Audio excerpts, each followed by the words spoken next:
Hello guys, I am before you with a new chapter electric field and potential H.C. Verma के questions हम लोग करेंगे। तो सबसे पहले हम बात करेंगे पहले क्वेश्चन की,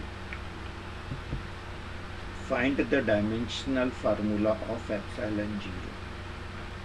तो सबसे पहले अपन बात करेंगे कि भाई ये एप्सिलॉन जीरो होता क्या है, क्योंकि जब तक एप्सिलॉन जीरो क्या होता है हम नहीं समझ लेते तब तक हम इसकी बात ही क्या करेंगे ना। तो इलेक्ट्रोस्टैटिक फोर्स की जहाँ तक बात होती है, F equal to 1/4 epsilon zero Q1 Q2 divided by R square. इतना बेसिक तो पता होना ही चाहिए इसके लिए। तो इसके अंदर ये जो होता है एप्सिलॉन जीरो, इसकी हमको डायमेंशनल फार्मूला चाहिए। तो सबसे पहले हम एप्सिलॉन जीरो का वैल्यू इसी फार्मूले से निकाल लें, उसके बाद ही कुछ बात करें तो बेहतर होगा। तो हमारा एप्सिलॉन जीरो हो जाएगा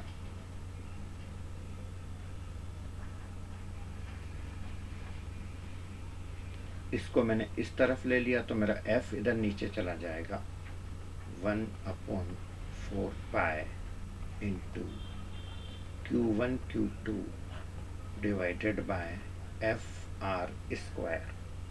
ठीक है। अब जैसा कि आप देख रहे हो कि यहाँ पर I है, करंट, ऑप्शन आपके सामने रहेंगे, मास, लेंथ, टाइम, ये सारी चीज़ें हमें लानी है।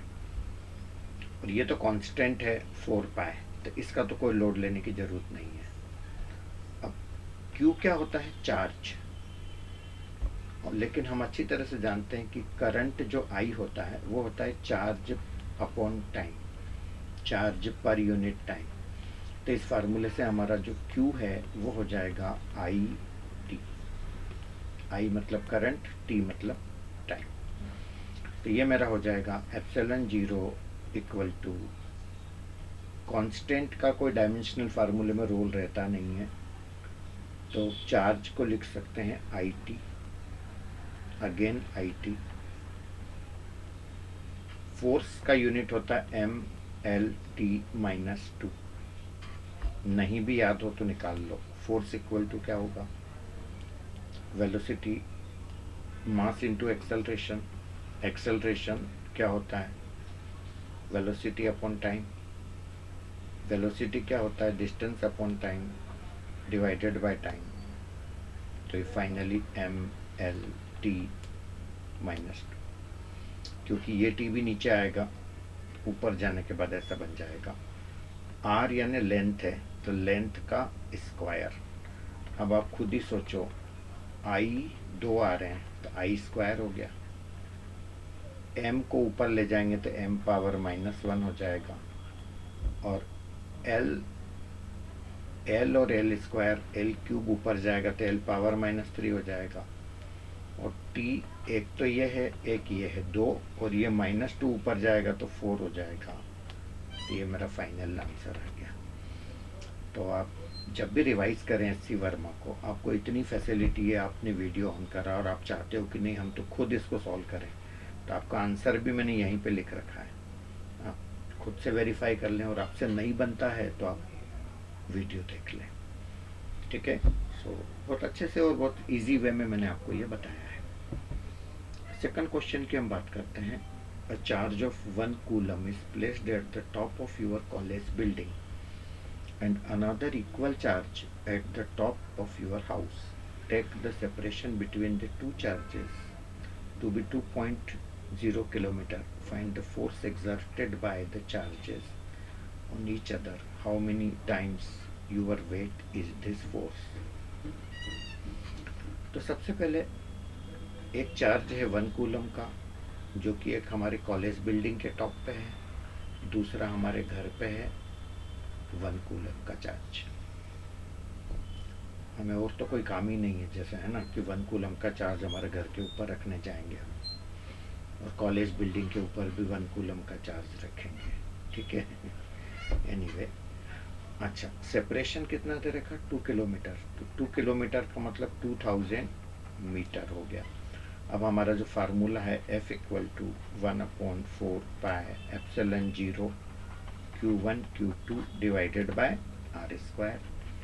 इसका वैल्यू हमें याद होना चाहिए, 1/4 पाई एप्सिलॉन 0 9 इंटू 10⁹9। ये भी 1 कूलम है, ये भी 1 कूलम है, डिवाइडेड बाय R यानी 2000 का स्क्वायर, यानी कि 2000 को 2 इंटू 10⁻³ का स्क्वायर ऐसा बोल सकता हूँ। तो ये मेरा बनेगा 9 इंटू 10⁹9 डिवाइडेड बाय 4 इंटू 10⁻6। तो 9 को 4 से डिवाइड करेंगे तो आएगा 2.25, ठीक है, इंटू 10⁻9 को 10⁻6 से डिवाइड करेंगे 10⁻3, तो ये न्यूटन में हमारा आ गया। Is that clear? अब क्वेश्चन में बोला है how many times your weight is this force, how many times your weight is this force, मतलब ये जो फोर्स है आपके वेट का कितना टाइम्स है, ठीक है भाई।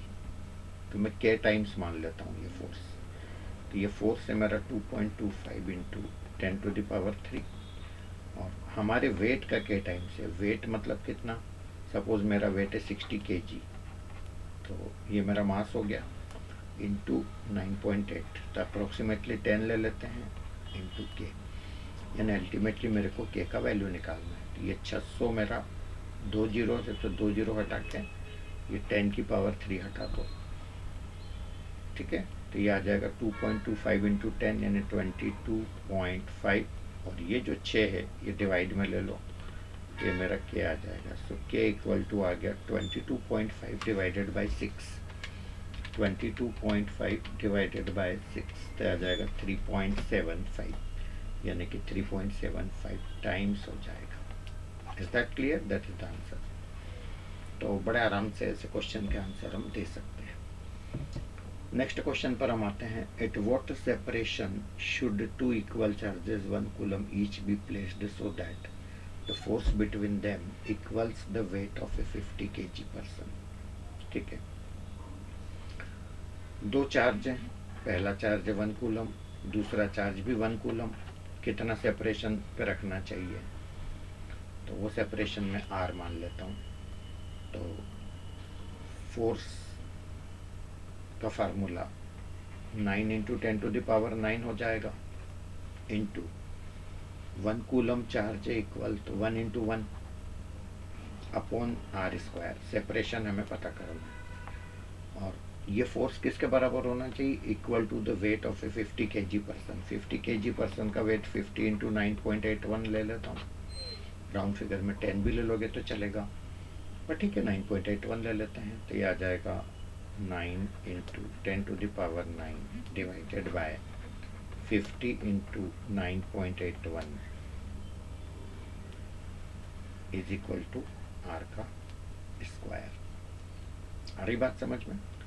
अब मेरे को यहाँ पर 10⁻3 आंसर ऑप्शन में दिख रहा है मान लो, तो 10⁻9 है ये, तो मैं इसको और सिंप्लीफाई करके ऐसा लिख सकता हूँ 9000 into 10⁻6 divided by 50 into 9.81 equal to R square, है ना। अब मेरे को इससे R निकालना है, तो मैं इसका क्या करूँगा, इधर से स्क्वायर हटेगा तो इधर पूरे पे अंडर रूट लगेगा, तो 10⁻6 का अंडर रूट हो जाएगा 10⁻3, ठीक है। और बाकी चीज़ जो बची है इसको मैं सॉल्व करता हूँ कैलकुलेटर से, तो 9000 divided by 50 again divided by 9.81 equal to 18.34 का अंडर रूट करूँगा तो 4.28 आ रहा है, तो राउंड फिगर में 4.3 के आसपास हो गया है। सो 4.28 इंटू 10⁻3 जबकि हमारा आंसर है 4.3, so this is the nearest answer. So we can determine that way. फिर देखिए अगला question, two equal charges are placed at a separation of 1 metre, what should be the magnitude of the charges so that the force between them equals to weight of a 50 kg person। ठीक है भाई, अब separation दे ही रखा है, equal charges है, तो भाई 9 into 10⁻9 तो लिखेंगे ही लिखेंगे, और इक्वल चार्ज है तो पहला भी क्यू ले लो दूसरा भी क्यू ले लो, डिवाइडेड बाय सेपरेशन 1 मीटर का है तो ये 1 स्क्वायर कर दो, इक्वल टू ये किसके बराबर होना चाहिए, wait of a 50 kg person, तो 50 इंटू 9.81। बस अब इसको सॉल्व करके क्यू निकालना है, तो ये मेरा Q square equal to 50 into 9.81 divided by ये इधर आ जाएगा, सो 9 इंटू 10⁻9।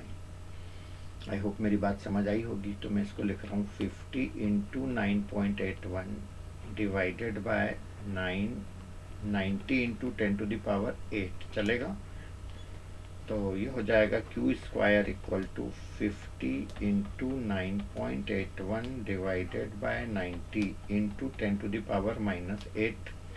ये क्यू स्क्वायर है, तो जब स्क्वायर हटेगा तो इधर से पूरे पे रूट लगेगा, तो ये आ जाएगा मेरा 10⁻⁴, और ये मैं कैलसी से सॉल्व करता हूँ, तो 50 इंटू 9.81 डिवाइडेड बाय 90, तो ये मेरा बनेगा 5.45, और फिर इसका अंडर रूट भी लेना है तो 2.33 आ रहा है। सो 2.33 इंटू 10⁻⁴, तो ये 2.3 आ रहा है अप्रोक्स इसका वैल्यू। तो ऑप्शंस पे नज़र रखिएगा, सॉल्व करते रहिएगा, नॉलेज पूरा रहे, बन जाएंगे क्वेश्चन, कोई दिक्कत नहीं है। नेक्स्ट क्वेश्चन है, find the electric force between two protons separated by a distance of 1 Fermi. कितने अच्छे अच्छे नाम होते हैं ना फिजिक्स में, फर्मी, और फर्मी होता क्या वो भी इन्होंने बता ही दिया है, 10⁻⁻15 ये 1 फर्मी होता है हमारा, है ना, मीटर। सो बहुत स्मॉल यूनिट एक तरह से ये। The protons in a nuclear remains at a separation of this order. तो भाई इलेक्ट्रिक फोर्स 2 प्रोटॉन के बीच में है ना, और ये डिस्टेंस है, तो प्रोटॉन पे चार्ज कितना होता है, चार्ज ऑन प्रोटॉन, ये हमें पता होना चाहिए, नहीं पता हो तो क्वेश्चन देने वाले को देना चाहिए, है ना। मुझे तो याद है, मैं लिख देता हूँ 1.6 इंटू 10⁻⁻19 इतना चार्ज होता है प्रोटॉन के ऊपर, ठीक है ना। सो ये बात तो समझ आ गई होगी।